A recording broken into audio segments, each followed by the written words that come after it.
Hello, ಎಲ್ಲರಿಗೂ ನಮಸ್ಕಾರ. Welcome back to Shushi's kitchen. ಇವತ್ತು ನಾನು ನನ್ನ ಕಿಚನಲ್ಲಿ ಗಣಕೆ ಸೊಪ್ಪಿಂದ ಪಲ್ಯ ತೋರಿಸ್ತಾ ಇದ್ದೀನಿ. ಆಲ್ರೆಡಿ ಇದು ನಾನು ಶಾರ್ಟ್ಸಲ್ಲಿ ನಮ್ಮ ಪಾಟಲ್ಲೇ ಬೆಳೆದಿರೋ ಗಣಕೆ ಸೊಪ್ಪು ತೋರಿಸಿದ್ದೀನಿ. ನಾನು ಅದನ್ನೇ ಎಲ್ಲ ನೀಟಾಗಿ ಕಟ್ ಮಾಡ್ಕೊಂಡು ಬಂದು ತೊಳೆದು ಕಟ್ ಮಾಡಿ ಇಟ್ಕೊಂಡಿದ್ದೀನಿ. ಈ ಸೊಪ್ಪು ಬಂದು ನೋಡಿ, ಫಸ್ಟ್ ನಾನು ಇದನ್ನು ತೋರಿಸ್ಬಿಡ್ತೀನಿ. 1-2 ಸ್ಪೂನ್ ಆಯಿಲ್ ಹಾಕ್ಕೊಳ್ಳಿ. ಆಯಿಲ್ ಹಾಕ್ಕೊಂಡು ಆಯಿಲ್ ಬಿಸಿ ಆಗಲಿ. ನಂತರ ಇದಕ್ಕೆ ಸಾಸಿವೆ ಸೇರಿಸ್ಕೋಬೇಕು. ಪಲ್ಯ ತುಂಬ ಈಸಿ, 2-3 ಮಿನಿಟ್ಸಲ್ಲೇ ಮಾಡಿಬಿಡ್ಬೋದು. ನೋಡಿ, ಇದು ಹೊಸ ಬಾಣಲಿ, ಇದು ಕ್ಯಾಸ್ಟ್ ಐರನ್ದು. ನಾವು ಯೂಸ್ ಮಾಡಿದ್ಮೇಲೆ ಅದನ್ನ ಹೇಗೆ ಇದು ಮಾಡಿಡಬೇಕು, ತೊಳೆದು ಸ್ಟೋರ್ ಮಾಡಬೇಕು ಅಂತ ಹೇಳ್ತೀನಿ ನಿಮಗೆ. ನೋಡಿ, ಒಂದು 10-12 ಬೆಳ್ಳುಳ್ಳಿ ಹೆಸರು ತೊಗೊಂಡು ಬಿಡಿಸ್ಬಿಟ್ಟು ಜಜ್ಜಿಕೊಂಡಿದ್ದೀನಿ. ಸೊಪ್ಪು ಪಲ್ಯಕ್ಕೆಲ್ಲ ಬಂದು ನೀವು ಈ ಥರ ಬೆಳ್ಳುಳ್ಳಿ ಸೇರಿಸ್ಕೊಂಡಾಗ ತುಂಬ ಟೇಸ್ಟಿಯಾಗಿರುತ್ತೆ. ಇವಾಗ ಒಂದು ಆನಿಯನ್ ಸೇರಿಸ್ಕೊತಾ ಇದ್ದೀನಿ, ಚಿಕ್ಕದಾಗಿ ಕಟ್ ಮಾಡ್ಕೊಂಡಿದ್ದೀನಿ. ಸೊಪ್ಪು ಕಮ್ಮಿ ಇರೋದ್ರಿಂದ ನಾನು ಒಂದು ಆನಿಯನ್ ಸಾಕು. 1-2 ಚಿಲ್ಲೀಸ್ ಹಾಕೋಬೇಕು, ನಾನು ಮತ್ತೆ ಆಮೇಲೆ ಸೇರಿಸ್ತೀನಿ. ನೀವು 2 ರೆಡ್ ಚಿಲ್ಲೀಸ್ನ ಸೇರಿಸ್ಕೊಂಡ್ಬಿಡಿಪ್ಪ. ನೋಡಿ, ಸ್ವಲ್ಪ ಚೆನ್ನಾಗಿ ಫ್ರೈ ಮಾಡ್ಕೊಂಡ್ಮೇಲೆ ನಾನು ಕಟ್ ಮಾಡಿಟ್ಕೊಂಡಿರೋ ಸೊಪ್ಪನ್ನು ಇದ್ರ ಮೇಲೆ ಫುಲ್ಲು ತುಂಬ್ತೀನಿ. ಇಷ್ಟು ಸೊಪ್ಪು ನಿಮ್ಗೆ ಅರ್ಧ ಸೊಪ್ಪು ಕೂಡ ಬರಲ್ಲ, 1 ಬೌಲ್ ಬರುತ್ತೆ ಅಷ್ಟೇ.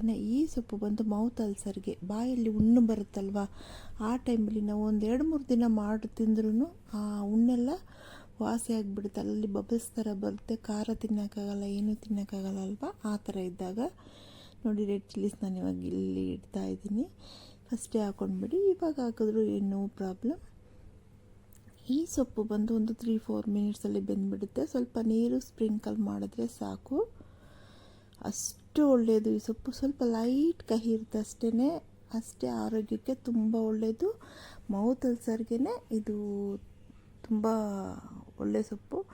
ನಿಮಗೆ ಮಾರ್ಕೆಟಲ್ಲಿ ಸಿಗುತ್ತೆ, ತೊಗೊಬನ್ನಿ. ಇದು ಎಲ್ಲೆಲ್ಲಿ ಬೀಳುತ್ತೋ ಇದ್ರ ಹಣ್ಣು, ಗಣಕೆ ಹಣ್ಣು, ಸೊಪ್ಪೆಲ್ಲ ಹಾಗೇ ಉಟ್ಕೊಳ್ತಾ ಇರುತ್ತೆ. ಪಾಟಲ್ಲಿ ಪಕ್ಕ ಪಾಟದಲ್ಲೇ ಬೀಳ್ತಾರೆ ನೋಡಿ. ಲಾಸ್ಟಲ್ಲಿ ನಾವು ಸಾಲ್ಟ್ ಸೇರಿಸ್ಕೋಬೇಕು, ಫಸ್ಟೇ ಸೇರಿಸ್ಬಿಡ್ಬಾರ್ದು. ಸೊಪ್ಪು ಮಾಡುವಾಗೆಲ್ಲ ಯಾವಾಗಲೂ ಅಷ್ಟೇ, ಸೊಪ್ಪು ಐಟಮ್ಗೆಲ್ಲ ಲಾಸ್ಟಲ್ಲಿ ಸಾಲ್ಟ್ ಸೇರಿಸ್ಬೇಕು. ಮತ್ತು ಫುಲ್ ಮುಚ್ಚಿ ಬೇಯಿಸಬಾರ್ದು, ಸ್ವಲ್ಪ ಓಪನಲ್ಲಿ ಇಡಬೇಕು.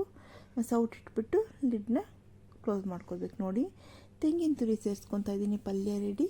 ನನಗೆ ಸ್ವಲ್ಪ ತೆಂಗಿನ ತುರಿ ಜಾಸ್ತಿ ಇಷ್ಟ, ಅದಕ್ಕೆ ಸೇರಿಸ್ಕೊತಾ ಇದ್ದೀನಿ, ಸ್ವಲ್ಪ ಜಾಸ್ತಿ ಸೇರಿಸ್ಕೊತಾ ಇದ್ದೀನಿ. ನೋಡಿ, ಪಲ್ಯ ರೆಡಿಯಾಗಿದೆ. ನೀವು ಮಾಡಿ ನೋಡಿ, ಒಂದು 5 ಮಿನಿಟ್ಸಲ್ಲಿ ಆಗಿಬಿಡುತ್ತೆ. ಹೇಗಿತ್ತು ಅಂತ ನನಗೆ ಕಮೆಂಟ್ ಸೆಕ್ಷನಲ್ಲಿ ತಿಳಿಸಿ. ಬಾಣಲಿನ ನಾವು ಯಾವ ಥರ ಸ್ಟೋರ್ ಮಾಡಬೇಕು ಕ್ಯಾಸ್ಟ್ ಐರನ್ ಅಂತ ನೆಕ್ಸ್ಟ್ ಇದರಲ್ಲಿ ಹೇಳ್ತೀನಿ ನಿಮಗೆ. ಮಾಡಿ ನೋಡಿ ಹೇಗಿತ್ತು ಅಂತ ತಿಳಿಸಿಪ್ಪ. Thank you.